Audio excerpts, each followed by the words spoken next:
از این اجوار بحثا ارک خواب پاراستن الروج آوای کردستانی بکم عسکری یعنی جوان و زانل به داره دچنا عسکری دی عسکری جوان مجبوریه دمکه و بریار هاتیه درخستن روزا 23 ماه دهان یعنی و ماه 2021 حمله یک دن یا برنا جوانان جبو عسکری دست پیکر ناو لوی عسکری تکرن ارک خواب پاراستنه روزا 4 ماه نهان یعنی ماه درباسبوی 2021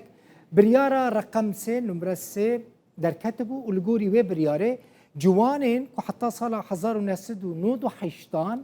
18 سال تمام کرنه و حتی کسی سال 2030 جدایک بونه مجبورن نچارن بچن عسکریه دوی گرافیکه دجی هون دبینن کسی که سال 1990 جدایک بونه جبو جوانان بیگمان گلکی گرینگه 1990 جدایک بونه حتی کسی سال 1997 جدایک بونه او ناچن عسکریه زلال از بارد کنجه عالی وفا یعنی 1909 حتی 97 خموانه به عسکری جبوه تنیه اف بریار جبوان کسان در باس نابه اف خالک گلکی گرینگه کسین لسر کارن یعنی کار دکن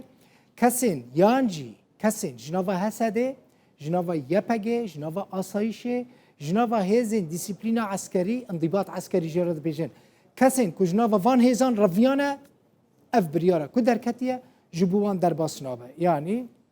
اوجی گرگ حسابی خوب کن هر وها کوچبرین سریکانیه کسین کوچ سریکانی کوچ برونه کسین کوچ گریسپی یعنی جبو جوانان بیشن بگمان کس جوانی سریکانی گریسپی کوچ برونه جوانی جعفنی کوچ برونه ج ارکی خوب پاراستنه هاتنه عفو کرن یعنی اوجی ناچنه عسکری ابجی خاله که گرینگ بوش بو جوانان جبرکو گله کس مد پرسن